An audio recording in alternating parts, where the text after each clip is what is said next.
Dans... Madame, Monsieur, merci d'être sur Télé Africa dans le cadre de cette édition spéciale consacrée à l'actualité au Gabon, une actualité dominée par la politique. Eh bien, vous le savez, le 5 juillet dernier, le président de la République, Brice Clotaire Oligui Nguema, a donc sur la place publique mis en relief l'UDB, l'Union des démocrates bâtisseurs. Brice Clotaire Oligui Nguema, fondateur de cette formation politique. Cet appareil qui va donc servir à mettre le Gabon à nouveau sur l'ordre de marche, enclencher le véritable processus de développement de notre Gabon au lendemain du 30 août 2023, après évidemment cette élection présidentielle du 12 avril dernier qui a vu le plébiscite de Brice Clotaire Oligui Nguema. C'est donc une forte actualité politique qui va donc faire en sorte qu'il y ait un impact sur le landorno politique national. Et vous le savez, dans la foulée de l'annonce de cette création de l'Union des démocrates bâtisseurs, l'UDB, eh bien, le parti Union nationale initiale, présidé jusque-là par Paul-Marie Ngonjou, a donc officiellement annoncé la fusion-absorption, sa rentrée donc au sein de l'Union des démocrates bâtisseurs. C'était la principale information politique du week-end dernier. Mais l'actualité au Gabon, ce n'est pas que de la politique. Il y a également cette actualité judiciaire avec en filigrane ces accusations, cette déclaration le 3 juillet dernier de l'ancienne première dame Sylvia Bongo Ondimba et de son fils Noureddine Bongo Valentin, l'ancienne première dame et son fils qui ont donc accusé le gouvernement gabonais de séquestration, de détention arbitraire et de manipulation. Dans cette édition spéciale, nous allons revenir sur ces déclarations fracassantes et qui font couler encre et salive au Gabon. La société civile vont debout, mobilisée depuis ces déclarations de Sylvia Bongo Ondimba et de Noureddine Bongo Valentin. Une société civile qui s'est d'ailleurs réunie le week-end dernier afin de pouvoir donner sa part par rapport à cette actualité. J'ai le plaisir de recevoir sur le plateau de cette édition spéciale Aminata Domba, épouse Ondo, et la présidente de l'ASCORIM, Mme Ondo. Bonsoir. Merci d'être là sur ce plateau. Je reçois également Georges Mpaga, il est le président du Rôle BG. Bonsoir, Monsieur Mpaga. Bonsoir. Je reçois aussi Gaston Mindougani en sa qualité de président de la Confédération patronale de la micro-entreprise et des petits métiers acteurs de la société civile gabonaise. Monsieur Mindougani, bonsoir. Bonsoir. Et je reçois aussi comme quatrième invité Pierre Mintsa, le président de la MSTGV. Monsieur Mintsa, bonsoir. Bonsoir. Merci beaucoup à tous les quatre d'être autour de la table afin que nous puissions mettre le curseur sur cette forte actualité. Et d'abord, retour sur la conférence de presse que vous avez organisée le week-end dernier. Ensuite, derrière, on revient pour entrer dans le vif du sujet.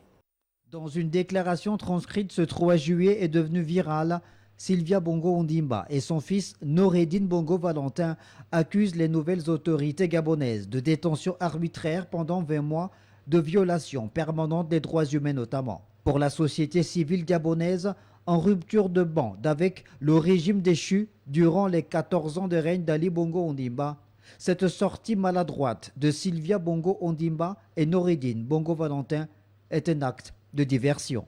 Depuis la fin du règne Bongo, plusieurs plaintes ont été déposées par la société civile. En France et au Gabon, pour corruption, détournement de fonds publics, répression sanglante et crimes économiques. Pourtant, au lieu de répondre à ces accusations, Ali Bongo et son entourage instrumentalisent la justice pour se poser en victime, notamment à travers une plainte pour séquestration arbitraire déposée à Paris. Libérés de prison le 15 mai dernier pour des raisons médicales, Sylvia Bongo Ondimba et Noureddine Bongo Valentin demeurent sous le coup des chefs d'accusation qui pèsent sur l'ancienne première dame du Gabon et son fils. Pour la société civile, la justice gabonaise est appelée à faire triompher la vérité. Les organisations de la société civile gabonaise attendent rétablir la vérité et dénoncer cette manœuvre de diversion. Elles rappelleront l'ampleur des exactions commises sous le régime d'Ali Bongo pendant 14 ans, notamment la répression sanglante des manifestations post-électorales de 2016 avec des cas documenté de corruption et d'assassinat. Le pillage systématique des ressources naturelles, scandale du Kewazengo, détournement dans le secteur pétrolier, par lui et sa famille, par Sylvia Bongo, par Noureddine Bongo. Les fonds communautaires, les fonds de développement locaux ont été détournés par ces derniers. L'enrichissement illicite des membres du régime d'Ali Bongo, dont plusieurs étrangers, plusieurs membres de la mafia étrangère internationale, font l'objet d'enquêtes en France pour bien mal acquis. Les 9 membres des organisations de la société civile, dont le Rôle BG, Machette syndicale, Ascorim, Forum civique du Gabon, Croissance saine environnement et le Conseil national de la société civile, sont donc engagés dans un processus de lutte pour la reddition des comptes et la reconstruction d'un Gabon juste et transparent. Voilà, on vient donc là de revenir sur cette conférence de presse que vous avez animée il y a quelques jours seulement à Libreville. Aminata Ondo, il y a eu plusieurs réactions évidemment des populations après cette conférence de presse. Certains Gabonais se demandent ce qui fait courir la société civile gabonaise. Pourquoi est-ce qu'aujourd'hui, vous êtes sur le terrain? On vous a vu notamment lorsqu'il s'est agi de l'opération de déguerpissement des populations dans la vallée Sainte-Marie. Aujourd'hui, vous voilà à nouveau sur le terrain engagé, vent debout, par rapport à cette sortie de Sylvia Bongo Ondimba et de Noureddine Bongo Valentin. Pourquoi? Mais nous jouons notre rôle. Ce que certains Gabonais, je ne dis bien pas tous, durant cette gestion catastrophique du régime déchu, c'est grâce à la société civile. Seule la société civile était debout. Nous étions debout, les partis politiques n'étaient pas présents sur le terrain. On a joué notre rôle de dénonciation et de proposition au prix de notre vie. Et là, la Constitution vient nous donner encore ce pouvoir, cette mission, dans son article 7, si je ne me trompe pas, ou qui nous accorde la mission de veiller à participer. Nous devons participer à la vie sociale, économique et politique de notre pays. Donc nous sommes tout à fait dans notre rôle. S'il y a une actualité ou une situation qui touche directement le social, la vie politique ou économique, la société civile doit s'exprimer. Donc c'est dans ce cadre-là que nous sommes présents. Et nous déplorons un peu cette attitude parce que certains pensent que nous sommes une société civile du pouvoir. Non, la société civile doit demeurer dans tout pays au monde. Parce que nous jouons notre rôle. Quand c'est bien, on dira que c'est bien. Quand c'est mauvais, nous dirons que c'est mauvais. Mais pour l'heure actuelle, je pense que nous jouons notre rôle. Nous sommes présents, puisqu'on l'a été durant les 14 ans d'Ali Bongo. Avant même les 14 ans d'Ali Bongo, la société civile a toujours été présente, a pris part aux activités socio-économiques et politiques, par la dénonciation et par la proposition. Georges Mpaga, alors la société civile gabonaise, dont vous êtes l'un des leaders, est aujourd'hui vent debout et estime qu'elle a son mot à dire par rapport à cette forte actualité, surtout cette sortie médiatique de Sylvia Bongo Ondimba et de Noureddine Bongo Valentin, qui, rappelons-le, ont été libérés pour des raisons médicales, mais après leur arrestation par le Comité pour la transition et la restauration des institutions, la société civile gabonaise avait esté en justice Sylvia Bongo Ondimba et Noureddine Bongo Valentin, même Ali Bongo Ondimba. Et aujourd'hui, vous estimez que ces plaintes que vous avez déposées en France et au Gabon doivent aboutir, c'est ça? Effectivement, nous sommes ici, comme le disait Aminata, dans nos thèmes de référence. Le rôle de la société civile est de participer à la mise en œuvre des politiques publiques, à la protection des droits de l'homme, à la lutte contre la corruption. C'est un rôle qui est aujourd'hui consacré par la Constitution. Voilà que le couple maléfique, donc Sylvia Bongo et Ali Bongo, a des prétentions judiciaires à l'encontre des nouvelles autorités, à l'encontre de la République gabonaise. Après un passé...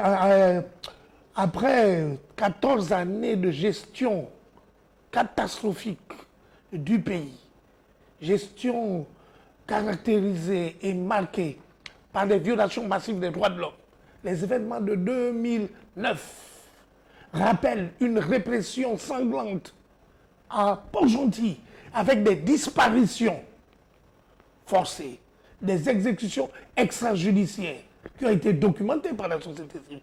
2016, le 31 août 2016, fut le paroxysme de la répression orchestrée par un régime sanguinaire, celui d'Ali Bongo. L'incarnation vraiment de la négation de l'État démocratique et de l'État de droit. Pendant 14 ans, Ali Bongo a mis en place un système de répression, de violence politique, et dont, comme je le disais, la phase la plus sanglante fut l'intervention le 31 août 2016 au quartier général de Jean-Ping. Le peuple gabonais a vécu cet événement avec douleur, avec extrême... le peuple a été martyrisé. Cet événement reste marquant dans la conscience collective des Gabonais. Et voilà que ce dernier prétend maintenant qu'il a été victime d'une chasse aux sorcières, de répression, de maltraitance. C'est vraiment l'hôpital qui se manque de la charité. Ali Bongo est donc disqualifié. Pour nous, nous allons amplifier, parce que les procédures sont en cours. Des plaintes liées au crime contre l'humanité ont été déposées devant le tribunal de Libreville. À soutenir également par d'autres plaintes dans le domaine de l'anticorruption. Parce qu'Ali Bongo a mis en place, avec son épouse et son fils, un système de prédation à grande échelle de la chose publique, où la corruption régnait, régulait le fonctionnement des institutions démocratiques. Une corruption endémique qui a mis les finances de l'État, qui a saboté les finances de l'État, avec un endettement catastrophique également, pendant que le président Bongo, quand il décède en 2009, la dette extérieure du Gabon était de 1000 milliards de francs CFA. À la fin du régime Bongo, c'est-à-dire le 31 août 2023, la dette du Gabon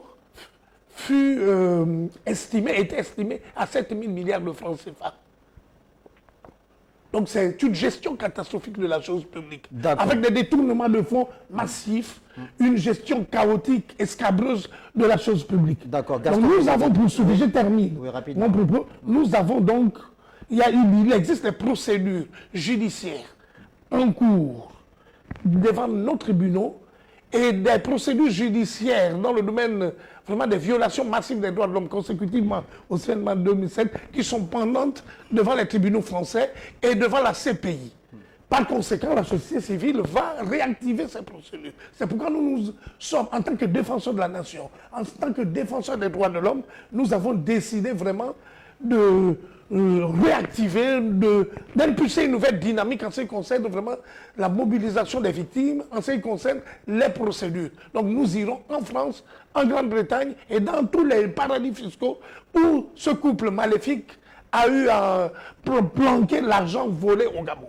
Gaston Bédougani, est-ce que vous estimez en tant qu'acteur de la société civile que cette sortie de Sylvia Bongo Ondimba et de Noureddine Bongo Valentin, c'est de la pure diversion sur la base de ce que vous avez comme élément, notamment qui a donc permis à ce que vous puissiez ester en justice la famille Bongo Ondimba, du moins Ali Bongo Ondimba, Sylvia Bongo Ondimba et Noureddine Bongo Valentin? Bon, le problème c'est que Madame Sylvia, au tribunal, avait dit qu'elle ne s'appelait pas Bongo. Je suis surpris qu'en France, elle s'appelle maintenant Sylvia Bongo Ondimba. Et quand elle a été auditionnée au tribunal, elle a montré comme si elle avait perdu tous les sens. Je suis surpris qu'aujourd'hui, Madame Sylvia Ondimba, devenue Sylvia Bongo Ondimba, hier elle ne l'était plus, a trouvé tous les sens. Donc ce que je voulais dire, c'est qu'en réalité, tout ce qu'ils font là, c'est pour distraire les gens. Derrière tout ça, c'est quoi? Ces gens-là ont tenté avec l'huile Mbagné, ça n'a pas marché. Il faut soulever d'autres choses, compte tenu qu'on a interdit que d'ici là, le manganèse serait maintenant transformé au Gabon. La pêche de thon qu'ils étaient en train de faire en haute mer là-bas, on a dit désormais tout est d'abord suspendu. Ils avaient la possibilité de faire entrer la marchandise au niveau de la douane sans payer. Et cette marchandise-là qu'ils partaient vendre dans les pays voisins, tout est d'abord suspendu. Ils sont en difficulté. C'est pourquoi ces personnes-là, comme Madame Sylvia et son fils, devaient se taire. Au vu du désordre, du chaos qu'ils ont eu à faire au Gabon, la logique voulait bien qu'ils puissent garder leur calme. Parce que les Gabonais ne sont pas dupes. On sait très bien qu'ils ont plein d'affaires. Si vous nous permettez, d'ici demain, soit Georges Paga, soit Mitsa, soit Ninata, ou soit Nikez, ou Madame Lokogo, on va vous amener la liste de tous les biens qui se trouvent au Maroc, en France, à Dubaï et dans les autres pays, même jusqu'en Amérique. En peu de temps, ils ont eu cet argent-là où la première dame n'a pas un salaire. Ces investissements au nom de la première dame viennent d'où? Le fils du président n'a pas un statut en tant que tel, même s'il avait été haut représentant. Il ne peut pas avoir tout ça. C'est que nous, hormis de la plainte que nous avons encore déposée ici au Gabon, puisqu'il y avait déjà une plainte, nous allons faire le recensement de tout ce qu'il y a comme immeuble au Gabon, où l'État loue. Voyez-vous que l'État devient des locataires. Comme disait Mitsa l'autre jour, je m'excuse, d'autres vont me critiquer, mais avec Omar Bongo, l'État ne louait pas. L'État ne louait pas. Et dès que Ali Bongo a eu son AVC, son épouse, ses enfants et les autres qui sont restés aussi ici au Gabon, se sont mis là-dedans là pour construire les maisons, les immeubles, l'État loue partout. Et ça, c'est pas normal. Mais qui a fait ça? Ce sont eux. Donc nous allons procéder au recensement de tout ce qu'il y a comme immeuble au Gabon, savoir les propriétaires. Nous allons solliciter auprès du ministre de l'économie pour que le conservateur nous donne la possibilité d'aller regarder quels sont les détenteurs des titres fonciers. Parce que le titre foncier n'était pas donné à tout le monde. Il a été donné qu'à la team. Donc, comment il n'y a que eux qui récupèrent toutes les parcelles de partout? Donc, tout doit revenir à l'État. C'est pourquoi nous disons, nous allons nous déplacer d'ici quelques jours. Nous allons nous diviser. Partout là où il y a les investissements de Sylvia et de son enfant, nous allons partir pour porter plainte partout. Donc c'est pour dire que ce qu'elle fait là, c'est pour essayer de... Mais elle est sous le coup de la justice. Elle est en liberté provisoire. Liberté provisoire. Parce que sous prétexte d'un problème de santé.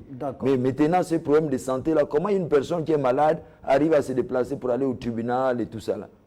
On s'interroge. Pierre Minsa, alors est-ce que justement cette sortie de Sylvia Bongo Ondimba et de Noureddine Bongo Valentin vient donc remettre au goût du jour la suite de cette affaire, de ce feuilleton judiciaire, évidemment, les plaintes déposées contre eux au tribunal de Libreville. On avait évidemment justifié cette sortie par le fait que c'était des raisons médicales qui ont amené le gouvernement gabonais à pouvoir procéder à faire preuve d'humanité ou d'humanisme en les sortant de façon provisoire. Est-ce que ça vient relancer? Est-ce que cette sortie médiatique de Sylvia Bongo Ondimba et de son fils viennent relancer la suite de cette affaire, de ce feuilleton judiciaire? Est-ce que le gouvernement gabonais est plus que désormais déterminé à pouvoir justement les juger? Et d'ailleurs, pensez-vous qu'ils seront disposés à revenir au Gabon? Ils seront jugés par contumace, vu la tournure que les choses sont en train de prendre? Merci. Je voudrais être clair avec ces quelques petits Gabonais de peu de foi qui, quand nous, société civile responsable, on prend du temps pour essayer de participer à mettre le Gabon à l'abri du besoin, eux, ils restent derrière les claviers pour mettre en service leur première activité, l'injure. Que tous ces Gabonais-là comprennent ce que nous allons dire et qu'ils continuent à insulter. Quand le vent tourne, les voleurs crient au loup. Cela veut dire, en 2007, les comptes de Omar Bongo, du défunt Omar Bongo, ont été publiés par les médias internationaux. Ça n'a pas fait du mal à quelqu'un en 2007. les palais présidentiels africains aujourd'hui sont inondés des demandes d'audience formulées par les deux prisonniers ambulants, Noureddine et Samama, depuis qu'ils sont en liberté provisoire. Je dis bien les palais présidentiels africains sont inondés des demandes d'audience. Dans le même sens, Noureddine et sa maman, en seulement 10 ans, ils ont emmagasiné. Gabonais, vous qui insultez là, comprenez bien.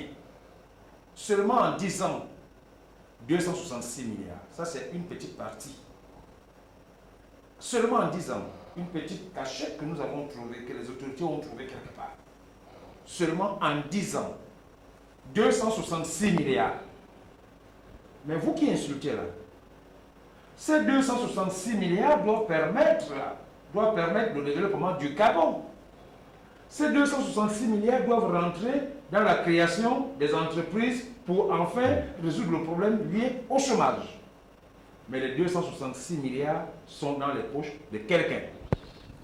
Il faut que les Gabonais comprennent. Il ne suffit pas d'insulter pour insulter. Autre élément.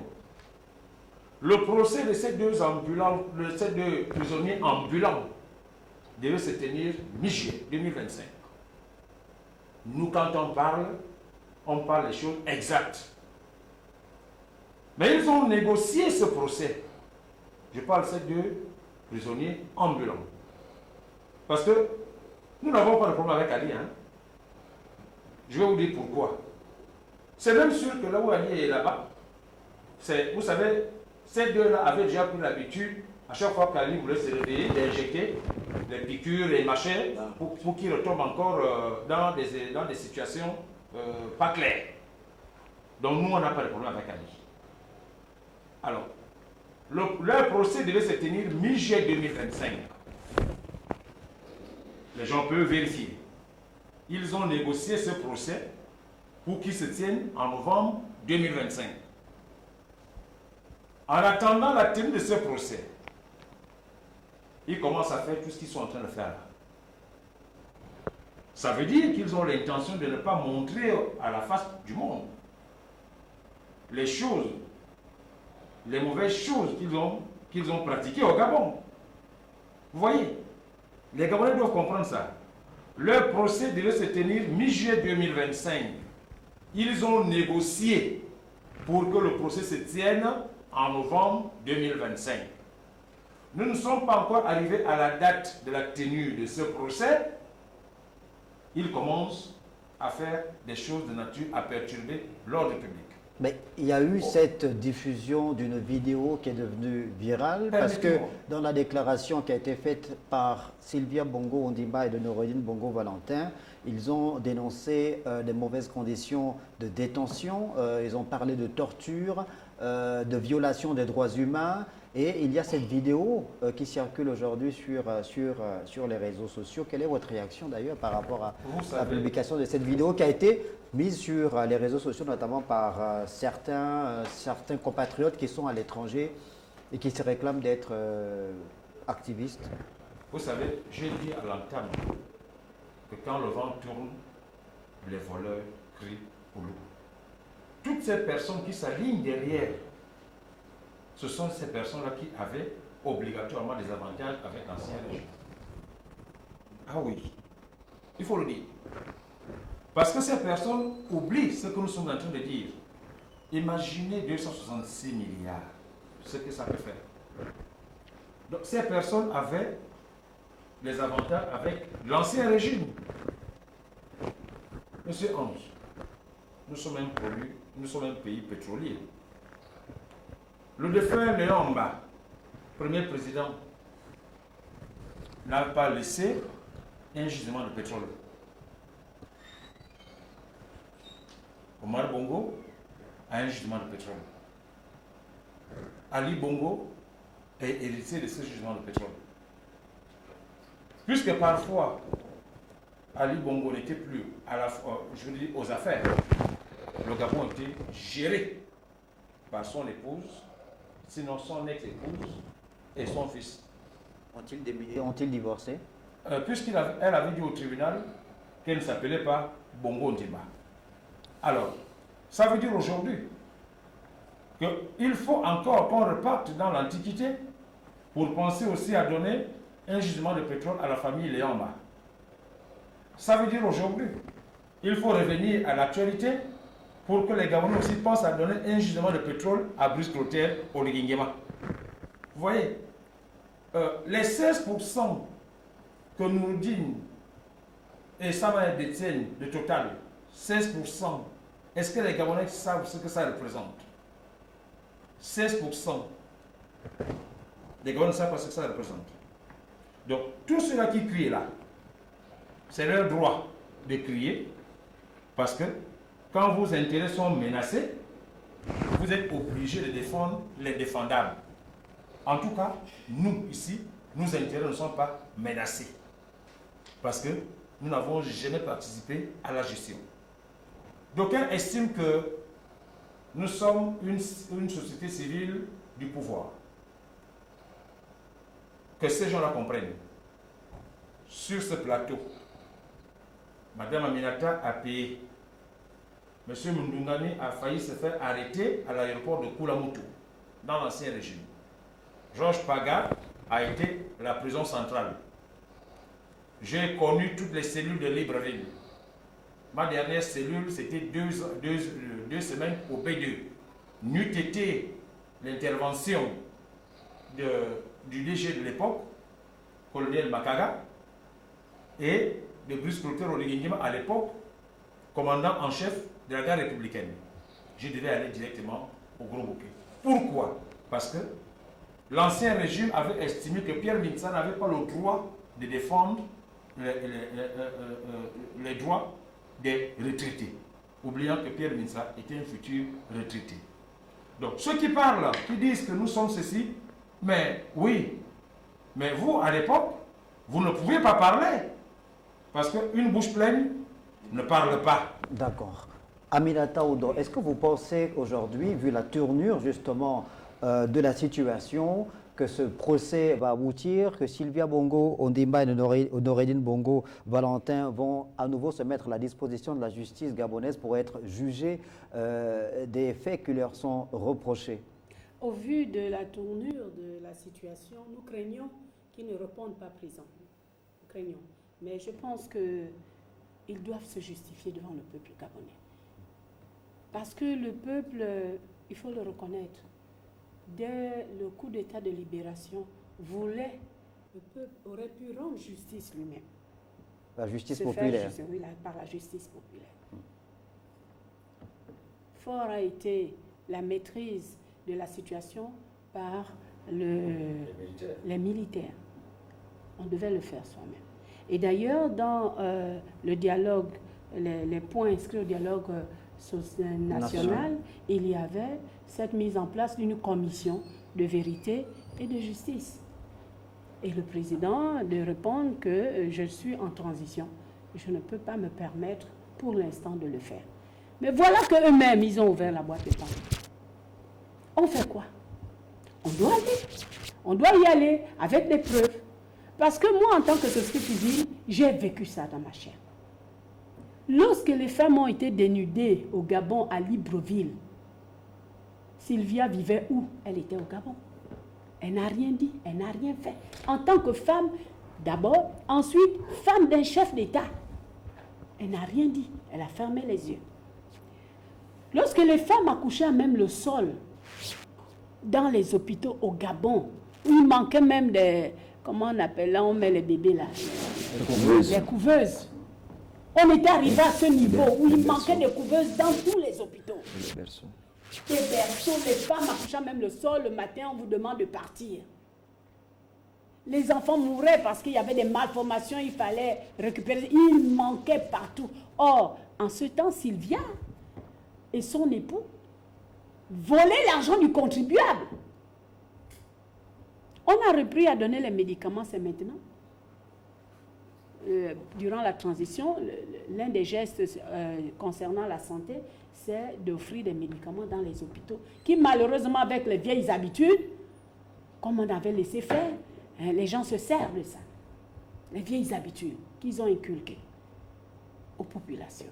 L'incivisme. Où était Sylvia lorsque les éléphants qu'ils ont accordés comme donnés comme quitus dans leur pays, Angleterre, où ils sont allés pomper notre argent, tuent les Gabonais depuis les 14 ans, on n'a jamais connu ça au Gabon, où tous les champs étaient dévastés. Les gens mouraient de faim. Il fallait protéger l'éléphant au détriment de la vie de l'homme. Où était Sylvia? Elle était contente de prendre des avions avec son époux, aller signer des accords qui ne rapportaient rien au Gabon. Rien du tout. Les gens sont morts de faim. Dans les villages, vous plantez, les éléphants passent, on ne vous dit rien, on vous aide même pas contrôler rien. Les éléphants pouvaient tout faire au Gabon. Sylvia était où? Sylvia était où? Sa fondation, Sylvia Bongo. Je vais présenter toutes ces femmes qui écrivaient à la fondation en détresse, qui n'ont rien, mais qui avaient des enfants en état vraiment critique. Mais la fondation leur demandait de payer 50 000 francs pour que ton dossier soit regardé. C'est cruel. Quand on sait que ce couple a pompé plus de 200 milliards à notre pays. En seulement 10 ans. En seulement 10 ans. Les ambassades à l'étranger sont à leur nom, pour certaines ambassades. Toutes ces choses-là, nous n'allons pas fermer les yeux. Georges Opaga, alors il y a deux faits que vous avez mis en lumière, vous, société civile. Il y a la plainte relative à la répression sanglante de l'élection présidentielle de 2016. Il y a les crimes financiers notamment. Alors revenons sur la plainte en ce qui concerne cette répression sanglante de l'élection présidentielle de 2016. Vous estimez aujourd'hui, d'ailleurs, aujourd'hui encore, il y a une association qui regroupe les parents des victimes justement de cette répression sanglante de l'élection présidentielle de 2016. Aujourd'hui, vous estimez que c'est inhumain de la part de Sylvia Bongo, on dit pas de Noureddine Bongo Valentin, de dénoncer des mauvaises conditions de détention alors qu'il y a cette plainte pendante encore au tribunal en Europe et au Gabon, la lumière qui n'a jamais été faite sur cette répression sanglante des élections présidentielles de 2016? Vous le savez très bien, Ali Bongo est un criminel. Sa femme est associée à ces crimes.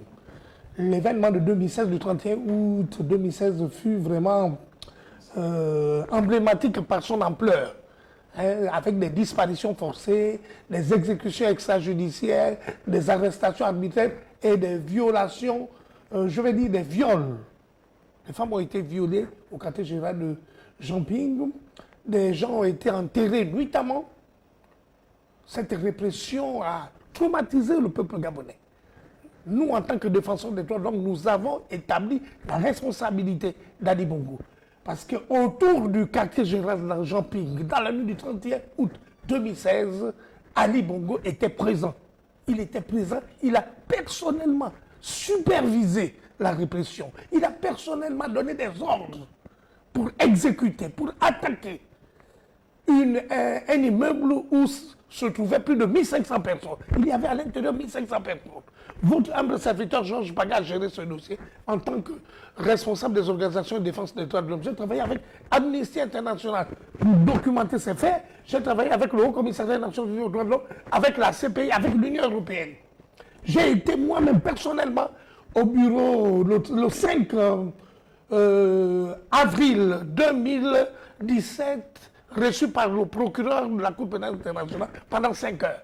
J'ai déposé avec d'autres acteurs de la société civile. J'ai conduit la délégation, la société civile à la CPI, et c'est suite à cette mission que la CPI est venue au Gabon en juin 2017. Mais ça n'a jamais prospéré. Non, le dossier a été examiné dans le cadre de ce qu'on appelle les procédures, les enquêtes préliminaires. Est-ce que il y a eu une enquête préliminaire qui a permis de constater que véritablement il y a une répression, il y a une violation massive des droits de l'homme, mais que dans le cas d'espèce, il n'y avait pas encore la certitude de crimes contre l'humanité et qu'il était nécessaire de mettre en place des enquêtes. Mais là, parce de qu'il renforcer les enquêtes. Est-ce qu'il y a eu une requalification justement du crime? Le problème, c'est qu'Ali Bongo avait empêché les enquêteurs internationaux.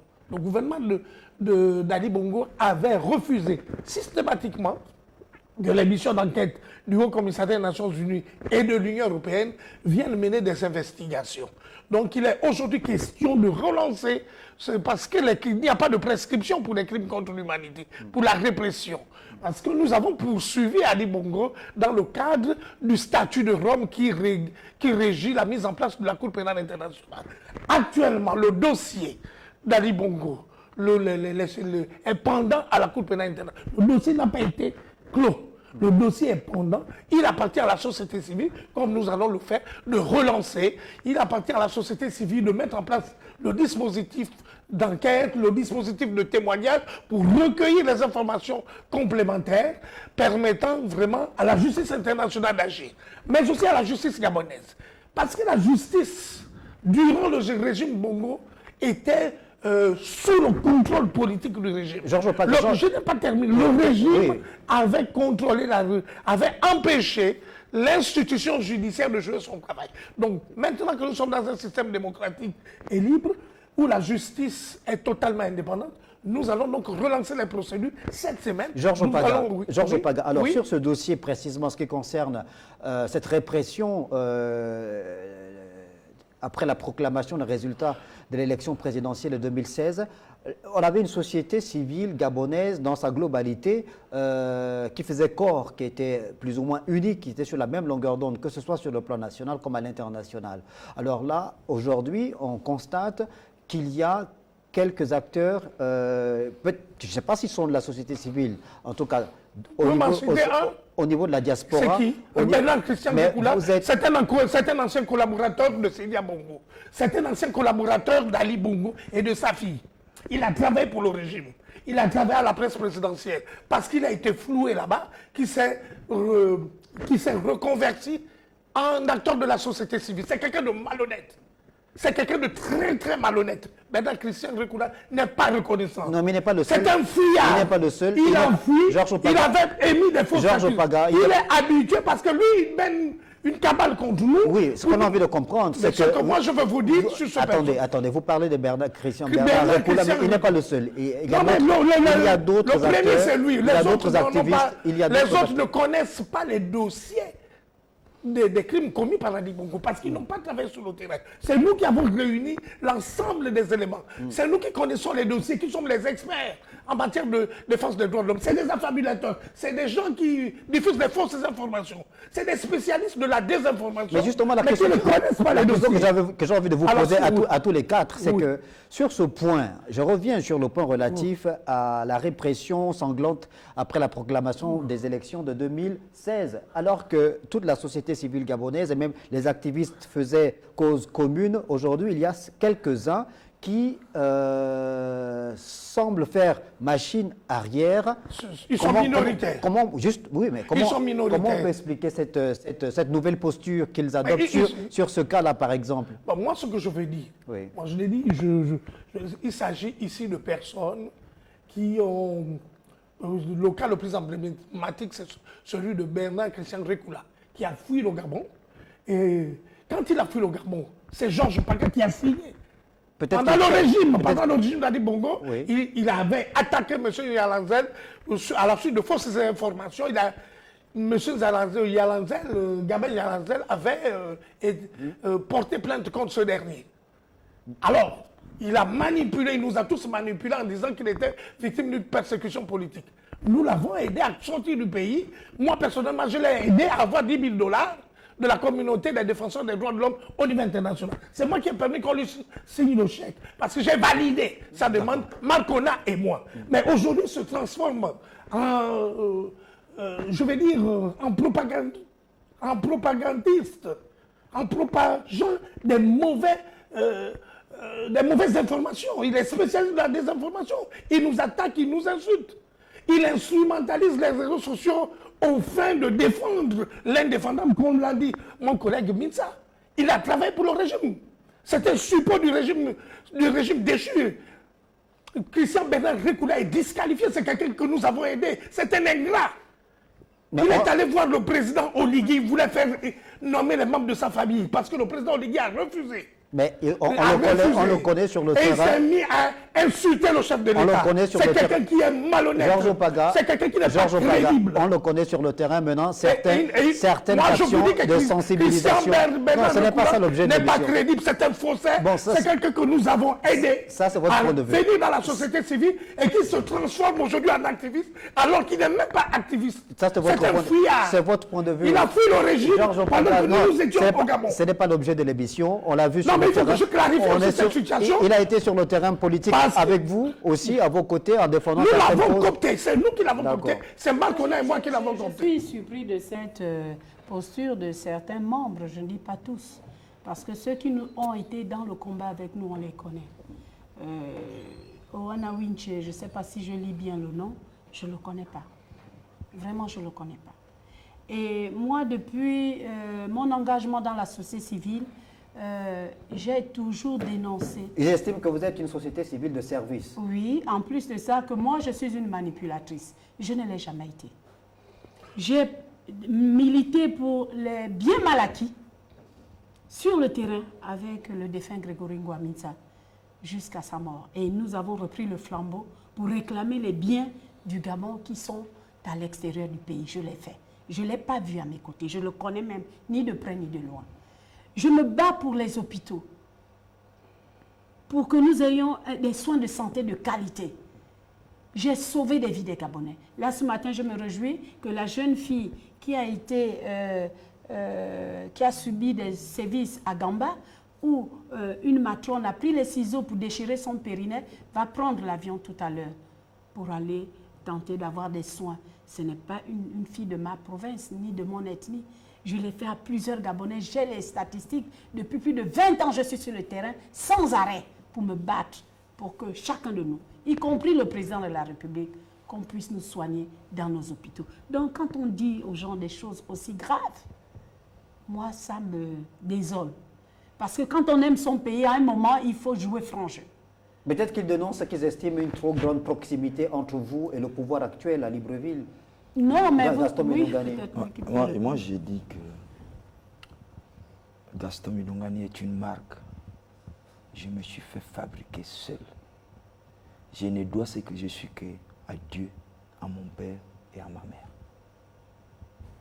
Je m'appelle Gaston Milongani. La marque s'appelle Gaston Milongani. J'ai inventé le mot qu'on appelle petit métier. Il n'existe dans aucun dictionnaire au monde. J'ai fait la promotion des petites et moyennes entreprises. Je me suis toujours battu, je m'avais toujours reçu ici. Au jour d'aujourd'hui, je peux me réjouir que beaucoup de Gabonais pratiquent maintenant ce qu'on appelle les petits métiers, donc l'artisanat d'art, l'artisanat de services et l'artisanat de production. Je suis le membre fondateur de la Chambre des métiers du Gabon. Je suis membre fondateur de la mutuelle des commerçants du Gabon. J'ai mis en place le cabinet SACOPS. J'ai mis en place Mikoga, vous m'avez reçu ici à plusieurs reprises. Donc, celui qui s'adresse à moi doit avoir les pieds sur terre. Je ne suis pas comme les autres qui sont des parvenus. J'ai fabriqué ma marque. Vous refusez le fait qu'on nous traite dise que vous êtes aujourd'hui en bourgeoisie. Voilà. Donc c'est vous êtes éloigné de vos Voilà, c'est ce que je voulais dire. Parce que ceux-là qui mangeaient de l'argent de ceux qui m'ont poursuivi hier pour m'arrêter à l'aéroport de Koulamoutou, n'a été mon courage et ma famille qui était derrière moi. Et ils voulaient m'envoyer en prison. Je n'avais rien fait. Il y a un là, on vient de le sortir de la prison, qui m'a dit qu'il va fabriquer des preuves contre moi pour m'envoyer en prison. Quand je parle là, il m'écoute. Donc c'est pour dire que ceux-là, ils recevaient de l'argent. Et ceux qui reçoivent de l'argent, compte tenu que le président Oligui ne leur donne rien, ils sont obligés de dire ça. Mais pour moi, si j'ai dit tout ça, je ne sais, sans doute qui doit parler de moi. Je ne suis pas là pour vanter ma personne ou ce que je suis. Je ne suis pas quelqu'un qui ramasse les pièces. Ceux qui ramassaient les pièces pour devenir ce qu'ils sont devenus savent ce qu'ils sont. Mais moi, Milongani, je défends ce qui est vrai. J'ai dit Sylvia Bongo, pas Bongo, Valentin, ce n'est plus Bongo. Le pauvre Bongo n'a rien à voir. C'est Sylvia Valentin. Elle a dit au tribunal qu'elle n'a pas le droit de faire ce qu'elle est en train de faire. son fils aussi n'a pas le droit de faire. Parce que j'ai vu des cantines d'argent où il demandait à l'autre que tu vois ça, tu vois ça. Il passe ça, tu vois ça quoi. Lui-même, il ne savait pas que c'est ce qu'il était en train de faire. Donc, et pendant ce temps, il y a d'autres qui souffraient et tout ça là. Non, non, non, je ne mange pas de ce pain. Ceux qui sont là pour quémander de l'argent avec les autorités, ils n'avaient qu'à quémander, puis c'est leur rôle, c'est d'insulter les autres. S'ils insultent pour manger, moi je n'insulte pas les gens. Je sais ce que j'ai fait. Je me bats pour le Gabon et je me suis toujours battu pour le Gabon. Au jour d'aujourd'hui, je suis content parce que les PME ont reçu le marché. Avant, ils n'avaient pas de marché. D'accord. Pierre Mitsa, est-ce qu'aujourd'hui, cette actualité en lien avec cette déclaration de Sylvia Bongo Ondimba et de Noureddine Bongo Valentin,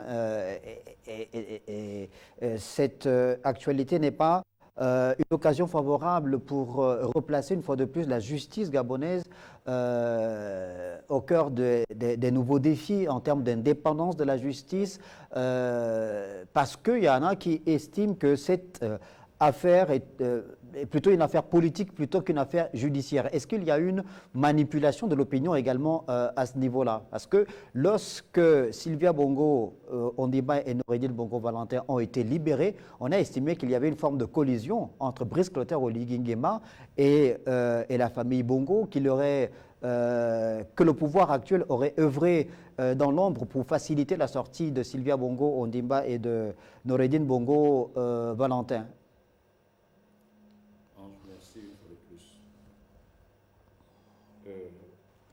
Je vous ai dit à l'antenne que le procès de ces deux prisonniers ambulants devait se tenir mi-juillet 2025. Donc, ce mois-là. Ils ont négocié leur procès pour qu'il se tienne en novembre 2025. D'où la détention à liberté provisoire. Liberté provisoire. Si la justice était aux ordres de Brice Clotaire Oligui Nguema, il n'allait donc pas bénéficier de cette liberté provisoire. Parce que, à l'époque, tous ceux qui étaient en prison, à la prison centrale n'ont pas bénéficié des libertés provisoires. Parce qu'à leur époque, la justice était dans leurs mains. Que les gens comprennent ça. Alors, Monsieur Ange, je souhaiterais que les gens qui parlent, qu'ils essayent de regarder derrière où nous venons. Nous ici, et bien d'autres, ce n'est pas l'intérêt personnel qui nous intéresse. Non. Quand Mme Aminata et moi nous nous sommes levés en 2017 pour que les jeunes Gabonais formés dans les établissements sous tutelle et d'utilité publique soient recrutés à la fonction publique, on n'avait pas nos enfants là-dedans. Ils sont tous fonctionnaires aujourd'hui. Tous. Quand nous nous sommes battus pour l'amélioration des conditions de vie et de travail, il n'y avait pas que nous qui étions bénéficiaires. Ceux-là qui ne connaissent pas bien, je voulais que certains aillent retrouver encore M. Jean-Viens Dimambomba. Il sait comment j'étais au lycée technique. Que certains ou au CS Évangile à Québec, ou aller au collège de la cité habitable, là où j'ai commencé mes premiers pas, pour savoir comment était déjà Pierre Mitsa. Oligui Nguema arrive au pouvoir, dans la transition. Nous avons été à ses côtés pour parler des problèmes de rappel solde. Ceux qui insultent là, où étiez-vous? Ils n'étaient pas là. On aurait dû dire au président de nous verser seulement quelque chose et puis on continue à entretenir le fauve. Nous ne l'avons pas fait. Le président de la République aujourd'hui avait mis déjà une enveloppe de 35 milliards à l'époque pour payer un tiers des rappels soldes calculés qui s'élevait à 106 milliards. Il a relancé les concours. Pour ceux qui ne connaissent pas le rôle que nous jouons aux côtés des chefs, à chaque fois qu'on a la possibilité de nous voir, nous disons aux chefs, les retraités n'ont pas de pension. Et en 2024, il a régularisé la situation des retraités du secteur public. Nous disons aux chefs, L'ancien régime a fabriqué les jeunes chômeurs gabonais. Plus de 80 000 jeunes chômeurs gabonais fabriqués. Il a relancé les concours. Les fonctionnaires ne partaient plus en stage. Il a prononcé le dégel. Vous voyez, c'est pourquoi nous sommes aux côtés des chefs. Et aujourd'hui, les gens nous ont vus sur le terrain pour le problème des déguerpis, de Plénoriti, il y a eu l'Assemblée et ainsi de suite. Mais la même équipe de la société civile, nous nous sommes aussi rendus du côté de Kelenzon, où il est certainement sûr que d'ici le 17 août 2025, le président de la République, chef de l'État, chef du gouvernement procédera à la remise des clés de 200 familles impactées par les déguerpis. Que les gens aillent regarder, il n'y a pas de nom bénéficiaire. Et pourtant, il s'agit là d'un projet de 1070 maisons sorties de terre, abandonnées dans la brousse, que le chef de l'État a récupéré en finançant ce projet qui avait coûté 60 milliards à hauteur de 2,5 milliards pour que les Gabonais méritants soient logés d'ici le 17 août 2025. Il n'y a pas mon parent là-dedans. Il n'y a pas le parent de Ndoumani, Madame Aminata, Georges Paga. Il n'y a même pas votre parent. Il n'y a même pas les parents d'Olivier Nguema lui-même. Donc, ceux qui parlent aujourd'hui, vraiment, j'ai l'impression qu'il y a une situation qui dérange. C'est laquelle, je vais être clair. À l'époque d'Omar Bongo Ondimba, il avait un référent syndical, M. Alini. Ça veut dire que tout ce qui s'est passé sur le monde du travail, M. Bongo savait que pour avoir l'information exacte, je dois écouter Martin Alini. De la Kosiga. De la Kosiga. Parce que, et après, il y a eu Mme Bituga de l'USAP et Mayombo de la CDS. Voilà. Vous voyez? Ali Bongo arrive. Il avait aussi ses référents. Mais Bruce Clotaire Olivier aussi arrive. Je suis son référent. Parce que nous avons fait le preuve. Au niveau de la société civile, Gaston est son référent. Madame Aminata, pour le risque médical, est son référent. Gaston Mindungani est son référent. Madame Judith Lekogo est son référent. Nikes Moulumbi et Georges Paga. Nous sommes des référents et ça fait mal à certains. Bon, qu'est-ce qu'on appelle partenaire? Partenaire veut dire nous jouons dans la même équipe pour l'amélioration des conditions de vie et de travail pour l'intérêt général. C'est ce que les gens doivent comprendre. Et aujourd'hui, les retraités sont confrontés à de multiples problèmes. Qui parmi eux, qui insultent aujourd'hui, s'est déjà placé à côté du président pour dire les retraités du secteur public ont besoin de l'indemnité de services rendus. Il n'y a que nous. Et nous ne disons pas que nous sommes les seuls à le faire, mais pour l'instant, c'est nous qui le faisons. Et aujourd'hui, quel que soit le nom qu'on va nous donner, on va nous appeler les kunabélistes ou liguistes, on va accepter. À partir du moment où ce que nous disons au président, il essaie de mettre ça en exergue pour l'intérêt général et non l'intérêt particulier. Madame Mondo. Oui, je voudrais simplement ajouter que il faut, pour mieux sauter, il faut regarder là où on vient, pour éviter de chuter.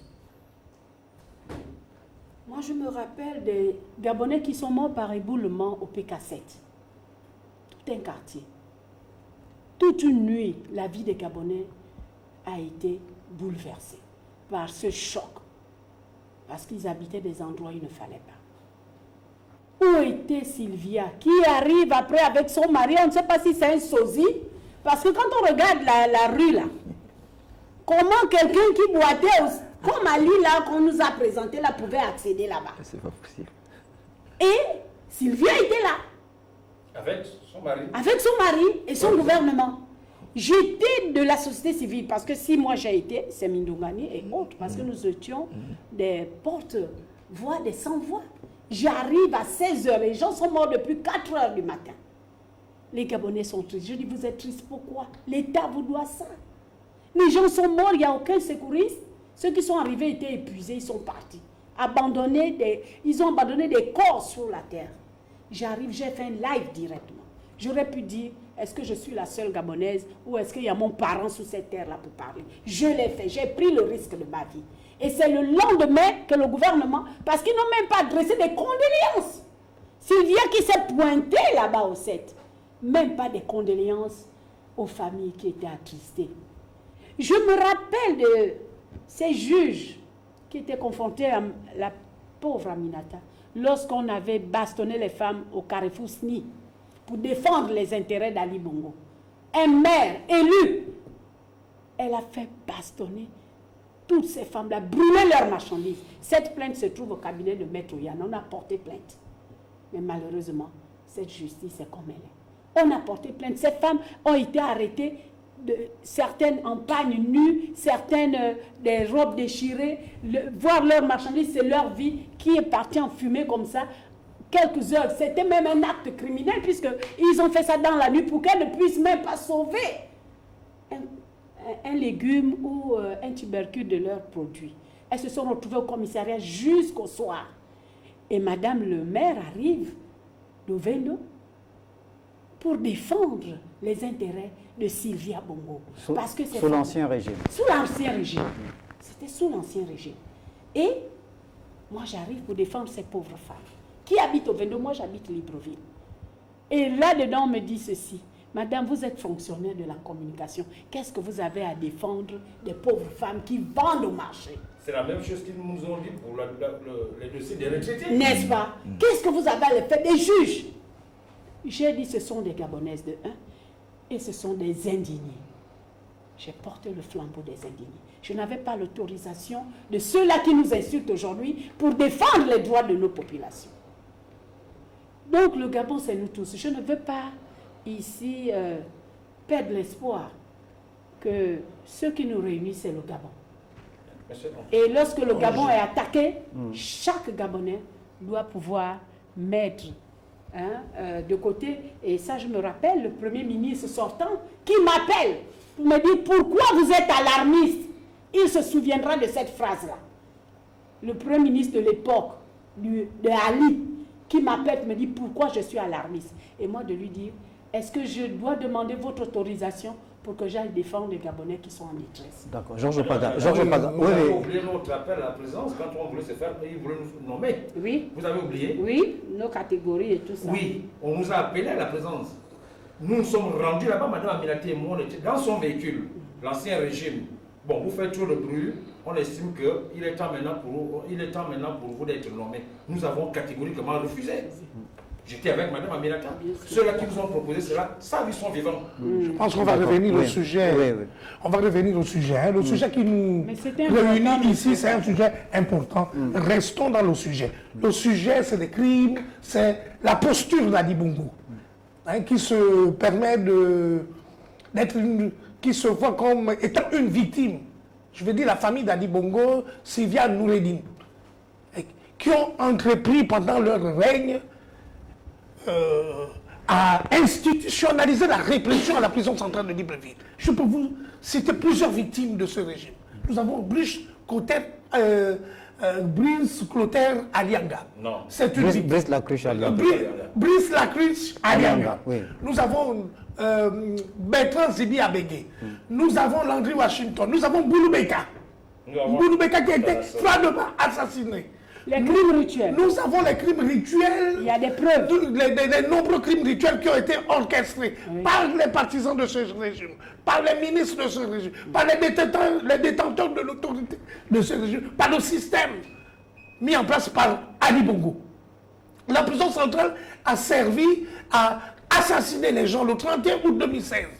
Il y a eu une révolte à la prison centrale de Libreville. 25 morts. Encore une répression vraiment orchestré par Ali Bongo, le petit frère d'un collègue, d'un défenseur des droits de l'homme. Geoffroy Fumboula fut victime de cette répression. Il y a eu la répression au quartier général de Jean-Pic, mais il y a eu également une autre répression à la prison centrale de Libreville, sans compter les morts qui ont été enregistrés dans toute la République et surtout dans les quartiers de Libreville. Donc Ali Bongo a mis en place... Ali Bongo est responsable des plus graves violations des droits de l'homme au Gabon. Donc nous n'allons pas nous laisser distraire par cet individu. Et ceux qui le soutiennent sont complices de son régime. Ceux qui le soutiennent ne savent pas que les Gabonais n'ont pas encore fait leur deuil. Les centaines de victimes de cette répression demandent toujours justice. D'où l'exigence, d'où la demande incessante de la mise en place d'une commission vérité et réconciliation. Mais avant de mettre cette commission, il faut que la famille Bongo réponde de ses actes. Il y a 2 chefs d'accusation majeurs à l'encontre du système d'Ali Bongo lui-même et de son clan. Il y a les crimes commis en 2016, les crimes contre l'humanité, les violations massives des droits de l'homme, notamment les arrestations arbitraires, les exécutions extrajudiciaires, les disparitions forcées, sont l'œuvre vraiment et la mise en place des escadrons de la mort. Ali Bongo a mis en place des escadrons de la mort qui commettaient des crimes dans les quartiers. À côté de ces crimes contre l'humanité, de ces crimes de sang, y compris les crimes du cœur, il y a les crimes économiques. Le pillage, le saccage du trésor public, les flux financiers illicites, les détournements de fonds de masse. Et aujourd'hui, au nom de la compétence universelle des crimes financiers, nous allons donc utiliser la Convention des Nations Unies contre la corruption. Nous allons demander, au titre de l'article 51 sur le recouvrement des avoirs, la confiscation des produits du crime. Le produit du crime, dans le jargon de la lutte contre la corruption, résulte de l'argent qui a été volé, qui a été pillé et qui a été planqué dans les paradis fiscaux, résulte aussi des biens immobiliers détenus par Ali Bongo, Noureddine et Sylvia, qui se comptent par dizaines, je veux dire même par centaines. Il y a des biens immobiliers en France, en Grande-Bretagne, à Dubaï, au Maroc et à Singapour. Merci Georges. Ce sera vraiment le champ de bataille de la société civile pour les prochaines semaines. Nous allons donc nous déployer dès la semaine prochaine, notamment au Gabon, par la procédure qui va être engagée, réactivée, et ensuite les plaintes et au niveau international qui seront déployées. D'accord, merci beaucoup. C'était également votre conclusion. C'est ma conclusion. Dernier tour de table, Madame Ondo, Gaston Bédou-Gani, en guise de conclusion. En guise de conclusion, je dirais simplement que le peuple gabonais a souffert. Et je pense que peut-être nos voix ne portent pas mieux, mais nous allons organiser une marche de contestation pour que l'humanité entière regarde et avec des témoignages à l'appui de tout ce que le peuple gabonais a subi. Et ça, nous allons le faire. Gaston Bédou-Gani. Tout ce que je peux dire, c'est de dire que Madame Sylvia Valentin et Néorine Valentin Bongo, puis celui-là, il porte le nom Bongo, n'avaient qu'à rester calme et ne pas faire le bruit parce que celui qui a tort ne parle pas. Vous voyez mieux qu'il reste calme et demander pardon au peuple gabonais et revenir au Gabon pour répondre à la justice. Il faut gabonaise. Parce que il y a un frère gabonais qui avait porté plainte, le général Mapan, au fils Bongo en France, Néodine Bongo Valentin. On l'avait fait comprendre que la plainte ne pouvait pas prospérer en France parce que ces actes ont été posés au Gabon et lui, étant gabonais, ça doit se juger au Gabon. Je ne comprends pas aujourd'hui que la justice française qui a rejeté la requête d'un Gabonais qui est allé porter plainte là-bas puisse accepter la requête de Madame Sylvia Valentin et de son fils en France. De la même manière que la plainte du général Mapan a été rejetée, de la même manière, la plainte de Sylvia et son fils doit être rejetée et qu'ils rétrocèdent aux Gabonais les biens des Gabonais et l'État gabonais va évaluer à peu près qu'est-ce qui peut être leurs biens en fonction du temps qu'ils ont travaillé, en fonction de ce qu'ils ont reçu comme bien. Mais pas seulement eux, tous ceux qui étaient autour d'eux, qui sont ici au Gabon, qui détiennent ces biens-là, d'autres qui viennent derrière le président Oligui. Le président Oligui les connaît. C'est quelqu'un qui a travaillé aux services spéciaux Donc il connaît tout le monde. Donc vaut mieux, au lieu d'attendre que la justice vienne vers toi, dis au président, monsieur le président, j'étais avec eux, j'ai 10 milliards avec moi, mais je ne peux pas rester comme ça, je vous représente les 10 milliards, combien vous allez me rétrocéder? Je pense que c'est mieux comme ça. Pierre Mintsa, votre conclusion. Merci. Je l'ai dit à l'entame, quand le vent tourne, les voleurs crient de loup. Les Gabonais doivent se poser la question aujourd'hui.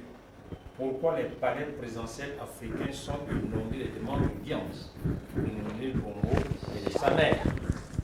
Les Gabonais doivent maintenant comprendre que leur procès était prévu pour mi-juillet 2025. Ils ont négocié cela pour que le procès se tienne désormais en novembre 2025. Ce que les Gabonais doivent comprendre, c'est que les 266 milliards dont on parle ici, de Bongo, de Noureddine Bongo et de sa mère, ça ne fait même pas un tiers de ce qu'ils ont, 266 milliards. Alors à partir de cet instant, tous ceux-là qui sont contre aujourd'hui, qu'on récupère, et les immeubles, et tout cet argent, ils ont certainement des ramifications avec eux. Je voudrais aussi rappeler aux uns et aux autres que, en l'absence d'Ali Bongo Ondimba, attaqué par l'AVC, tous les gouvernements qui ont été mis en place, c'était Sylvia Bongo qui faisait ces gouvernements-là. Sylvia Bongo. Donc, même dans ce nouveau gouvernement-là, il y a les ministres que Sylvia Bongo a fabriqués à l'époque qui sont toujours là pour, en principe, Sylvia Bongo avait un réseau qui ne peut pas finir en un jour parce qu'il a fait de ceux qui ne pouvaient pas être ministres. Ils sont là. Donc, ils peuvent aussi participer à la destruction du pays alors que Brice Clotaire Olignyima dit ceci: désormais, tous les Gabonais doivent conjuguer un seul verbe. C'est enfin notre sort vers la félicité pour tout le monde. Merci Pierre Mintsa. Merci également à vous, Georges Mpaga, Gaston Milingouani et Aminata Ondo d'être passés sur le plateau de cette édition spéciale. On aura le plaisir de vous retrouver dans les prochains jours au regard évidemment du développement de cette actualité. Merci d'avoir regardé cette édition spéciale et bonne suite des programmes sur Télé Africa.